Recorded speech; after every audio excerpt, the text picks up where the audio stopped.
And as a matter of fact, what I wanted to be able to do is simply to step back a little and find out where I direct this.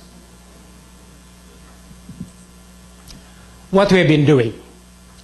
And there have been a lot of accomplishments. And you have Palladium recognition for strategy execution on a global basis, San Fernando, Pampanga, Iloilo. And I must say, listening to General Dolino earlier, with due deference to our trustee, Jesse Robredo, when he took over as the ILG secretary, the main concern that he had was to make sure that the patrol plan of the PNP should be brought to the lowest precinct, to the last policeman. And I'm glad that they're doing it. San Fernando La Union, with Mary Jane here, is threatening to receive a Hall of Fame award from Palladium. The same thing is true with Mayor Dan of Tagbilaran. So I'm saying that we've come a long ways. And we have said many things, we have accomplished many things. We have also received quite a lot of complaints. One of the complaints that I received, in a joking way, was from the mayor of Mandaue City in Cebu.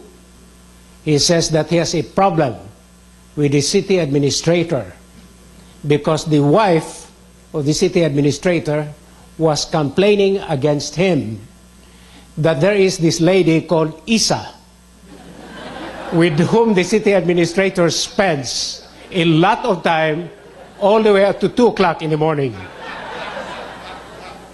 And I was being blamed for that. Many, many other complaints. But it might be good if we step back and take a look at the big picture. Because we have certain things that we have to accomplish together. And many speakers have said earlier that we have a lot of indicators. These are being imposed. And quite frankly, many of us cannot read all of those indicators. I was talking with one assistant secretary in the office of the president just about a year ago, who was looking at all of these performance indicators. And he told me, quite frankly, there was no way he could make sense, and he's a graduate of Stanford University, out of these indicators. And he questions whether anyone could make sense out of those indicators. So it might be good to step back and say, what is it that we're trying to accomplish? And I suggest that this is the advocacy that we all share. A transformed Philippines. But do we get to the transformation by simply doing the same things we have been doing over and over again? I submit, no. We'll have to do things differently, with a different style, with a different orientation, and with very clear strategic objectives. And that's why I would like to ask a few questions before we take lunch. Very basic questions. What is it that we're really trying to do? How are we going about accomplishing the things that we're trying to do? Where should these initiatives be undertaken? When do we have to undertake them? And above all, who? And in this forum, it is important that we begin addressing these very basic questions. First is what? What do we want to accomplish? We want to change. And the change has to be ample as the lady in the picture. It has to be substantive. And I suggest that since we are in the Philippines, we have to have a lot of fun. I don't know whether, in fact, our partners in governance are having a lot of fun. But I spend some days with them every 6 months in the famous boot camp that General Dolino was making a reference to. And the reading that I get is that people have a lot of fun, at least doing the boot camp and doing governance work. We're discovering new horizons, as was already mentioned, new ways of doing things, and that we can accomplish very much more. But if we want to change, it has to be a real change. We don't want to be poor. We want to be transformed into something that is more endowed.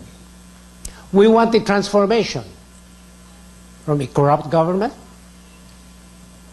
to a clean and effective public service. We do not want to be an underdeveloped economy. I remember when I was in government as Secretary of Finance, the problem was, how do we get to $20 billion in terms of reserves? Now we're breaking the $80 billion mark. That's transformation. So from an underdeveloped economy to a developed society, this is what we want. From people who think that we have failed. And 3 years ago, 4 years ago, in international conferences, the Philippines was already beginning to be referred to as at the initial stages of a failed state. We do not want that. We want to be a country and a people that have gained the prestige and respect of our neighbors. I'm sure that this is what we want. This is the meaning of a transformation.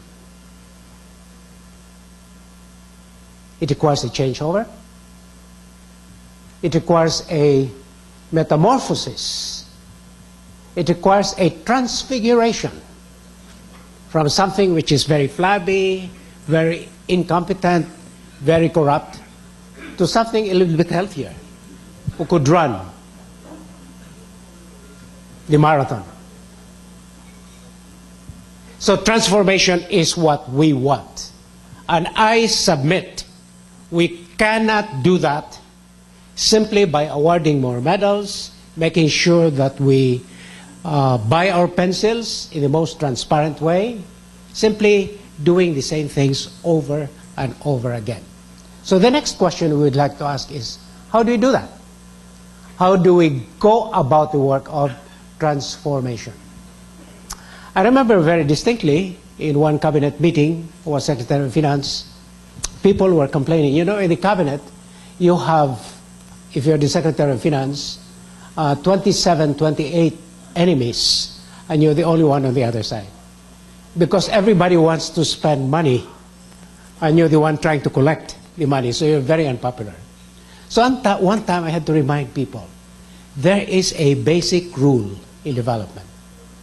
And so people were wondering, what is this gem of an idea that this guy who is stopping us from spending money is going to tell us? And the 3 T's of development.